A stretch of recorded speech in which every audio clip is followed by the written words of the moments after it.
Hey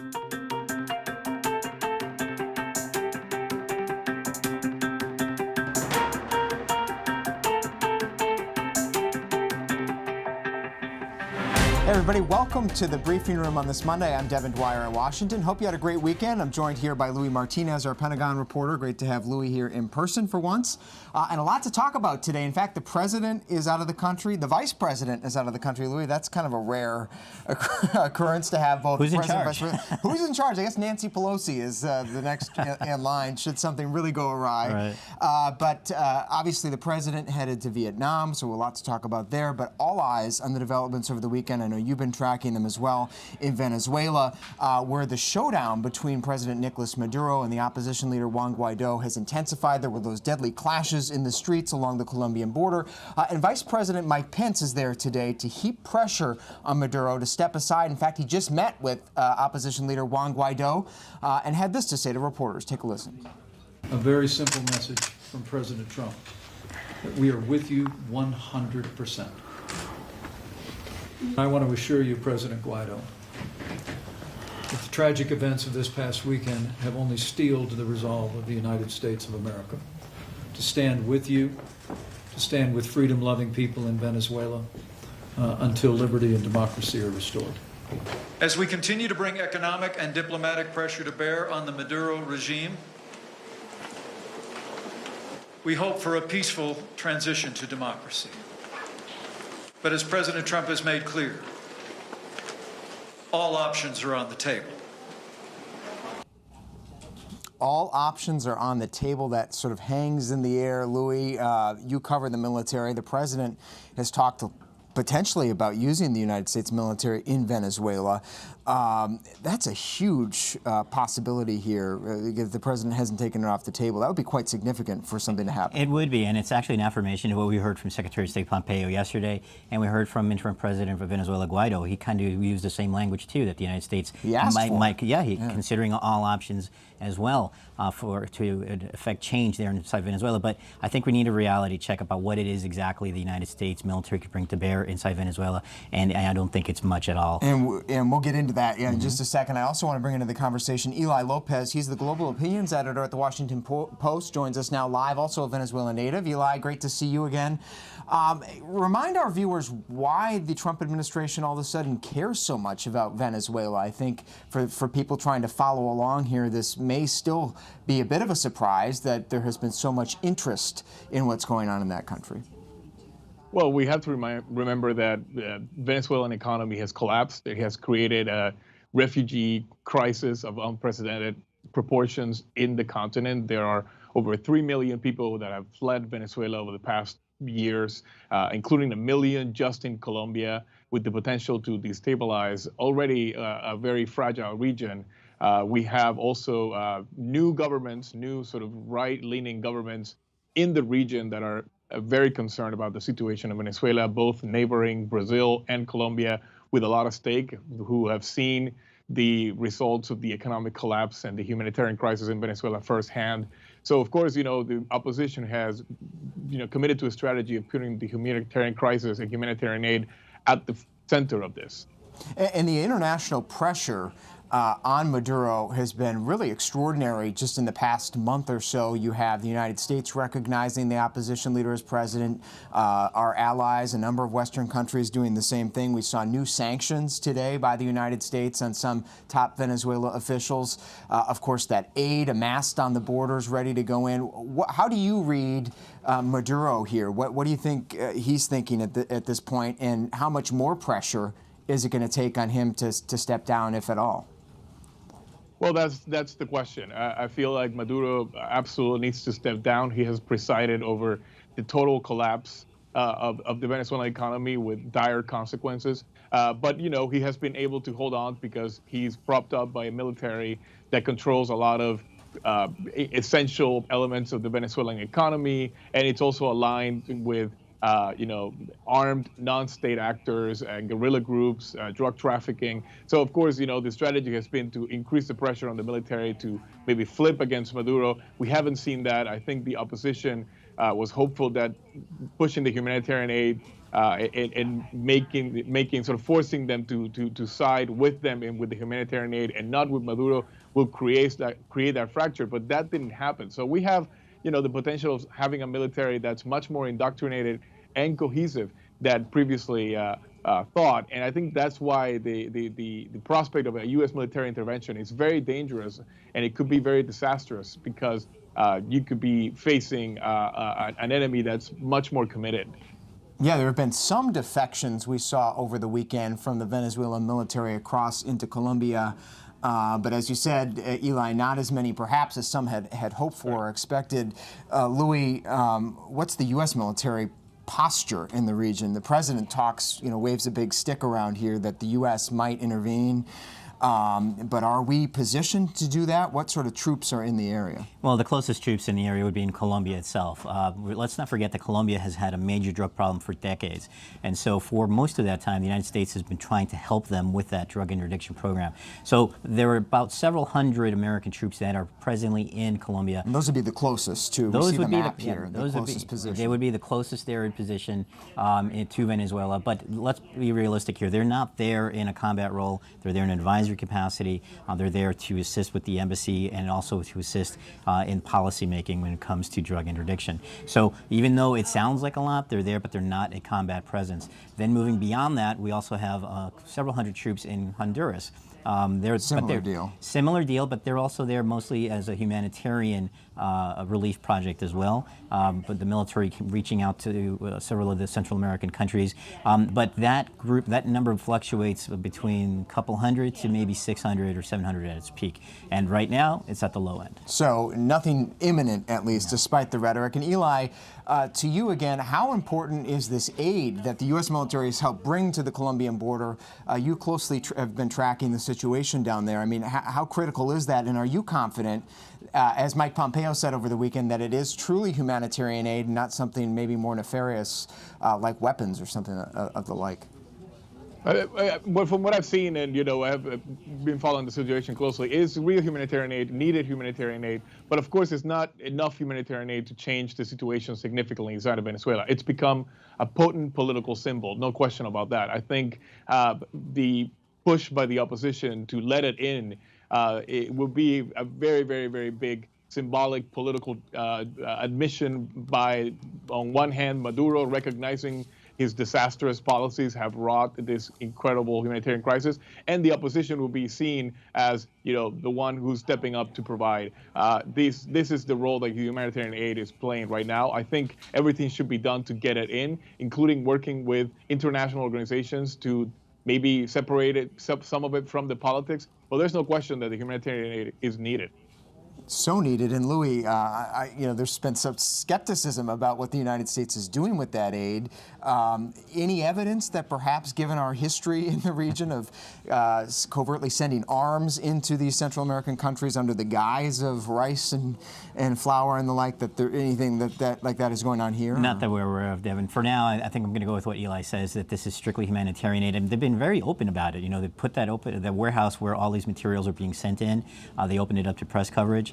We did see the open access that the C-17s over the last week that have been flying in. We've seen this stuff come out. I think there's a little bit of transparency that's underway here on the part of the U.S. government, but you're right.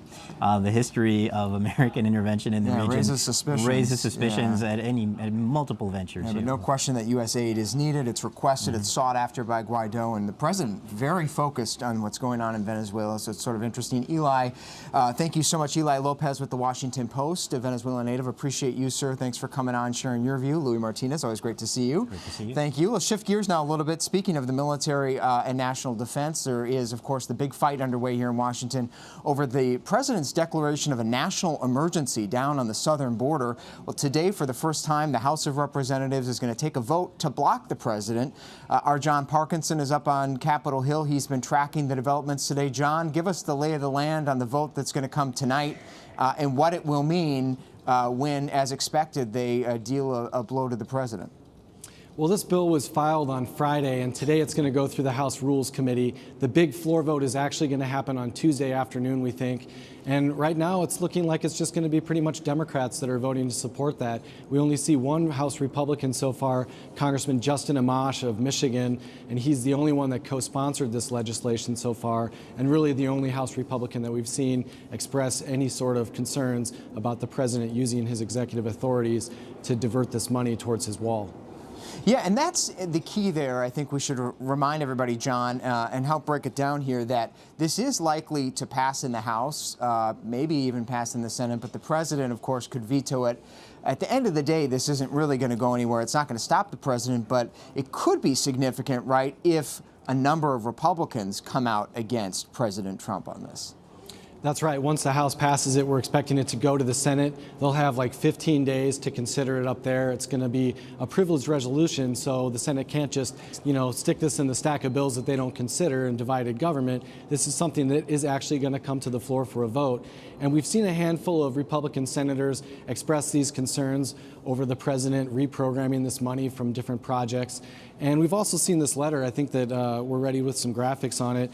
25 former Republican lawmakers, including Chuck Hagel, the senator from Nebraska that became Obama's defense secretary, he signed this letter, and they're basically telling the president, there's a couple of key things you need to remember. The power of the purse rests here with the legislative branch on Capitol Hill, and there is a legislative process to go through if you want to get money for something. That process already ended a couple weeks ago. We saw a 35-day government shutdown over this, but the president got just $1.4 billion for his wall through the legislative process, and he needs what he thinks is about $8 billion total to build 200 miles of border wall, and right now he's only got about 45 to 50 miles funded through Congress. Yeah, much smaller than expected. And we're seeing again here, just as a reminder to everybody, how the president plans to pull together the money to build that $8 billion border wall. He got just over 1.4 from the spending bill. But as you see here, these second and third and fourth categories are all the more controversial ones, reprogramming money that Congress has already allocated for other things. John, the president seems a little nervous about how Republicans, particularly in the Senate, might deal a blow, at least symbolically, to his authority. He tweeted just before leaving for Vietnam a few hours ago, take a look. He said, I hope our great Republican senators don't get led down the path of weak and ineffective border security. He wants those strong borders. But I am struck by how many may be tempted by these arguments. In fact, not just the 25 former Republicans you talked about, John, but I've got another letter here from 58 former national security officials also going on record today, including former secretaries of state, CIA officials, and the like, saying that there's really no plausible reason for the president to set a precedent like this to declare a national emergency. It's going to be fascinating to watch that fight play out in the Senate. Yeah, there's definitely a pressure campaign happening on Capitol Hill right now. Only Justin Amash, though, in the House is the Republican that looks like he's going to vote with Democrats. And in order to sustain or to override a presidential veto, they're going to need 2/3 majorities in both chambers. So it would take, about 60 House Republicans to vote against the president. We don't see those numbers developing yet. And then it would also take, about 15 Republicans in the Senate to flip and vote with Democrats, 15 to 20 Republicans to vote here. And right now, it looks like we're seeing maybe 8 to 10 that are showing, some signals of being ready to vote for this resolution of termination. But we'll see how this plays out. Really, they've got 2 more weeks to try and build support for this effort here in the Senate. A constitutional fight brewing on Capitol Hill as the House today prepares to vote on that first step to block President Trump's emergency declaration on the southern border. John Parkinson will be following it the whole way. Thanks so much, John. Moving on now to a different part of Capitol Hill, where a little while ago we heard from former active comedian Jon Stewart, who was weighing in on behalf of 9/11 first responders and other victims of the attack in 2001 that survived but have since been diagnosed with cancer, some severe health problems from those 9/11 workers at Ground Zero. The government had set up a fund to pay for some of their health care. That fund, we just learned last week, is running out of money. Now it's up to Congress to do something about that. And our Mary Alice Parks joins us live now. Mary Alice has been covering the story today, was at the press conference. Mary Alice, sort of break this down, what they're calling for, and why is this even a question? You good? Hi, good afternoon, Devin. You're exactly right. Jon Stewart was here today, but without any jokes. It was very unlike the Jon Stewart we're used to seeing. Instead, this was an almost angry Jon Stewart, saying that he did not believe the first responders that answered the call on 9/11 should have to be here in Washington at all. According to Jon Stewart and my friend here, John Field, it is ridiculous that they have to continually come back to Congress and ask for money for this fund. John Field was a first responder who was hurt 18 years ago and has been leading this effort to get more funding year after year, time after time, bill after bill, to make sure that your guys are taken care of. What's it like being here today? Well, it's my 269th trip, 1,400 plus meetings. It's repetitious, it's redundant, but it's a game that they play, and it's a game that I'm willing to play because we always win. But there's real no winning because we continue to lose good men and women, and it's the chip on my shoulder gets bigger every time I'm here. And listen, let's not kid ourselves. We got a big fight ahead of us, but we're confident that we're going to get a bill passed by the end of the year that's going to ease the pain and frustration and the suffering of those who are affected by 9/11. The members of Congress who are here today explained that part of the reason the fund is in need of more funding is because there have been more claims in the last few years, an uptick as new cancers have been linked back to that service in the response and the cleanup. Explain to me what you've seen and the friends you've seen struggle with medical issues. Well, one, our analytics predicted this when everybody else was shocked. We weren't. We said this was going to happen. Back in 2010, back in 2013, 15, 16, we knew this was going to happen. Nobody wanted to listen to us. Now they're listening to us, and I've seen too many people suffer. I've been to 181 funerals. The pain's real, the struggle's real, the suffering is real. And this policy going into effect to cut awards by 50% will make people lose their houses, make people make a tough decision of keeping the utilities on or putting food on the table. This is real. You were alluding to this announcement from the Department of Justice just last month that they would have to start limiting the payout of claims made by some of these first responders by as much as 50% as the fund runs dry, unless Congress renews the fund in the next few years. But I was struck by the fact that Jon Stewart said that he really applauded the Trump administration for administering the program well. Has that been your feeling? Yeah, well, Rupa, the special master, who's a DOJ appointee, has been doing a great job. So, listen, we don't want to pick a fight with the administration. We don't want to pick a fight with Congress or the Senate, but if they want to fight, they're going to get a fight. The fact is, Congress keeps putting a date on bills when cancers and respiratory illnesses have no dates. This bill needs to stay open for 72 more years. It's that simple. Well, and I really appreciate you talking to us. Devin, I don't know if you have any questions for Mr. Field right here, who runs the Feel Good Foundation and has been leading the charge here on Capitol Hill, back and forth between New York and Washington. Yeah, 269 visits, simply incredible to know that that's been going on for that long.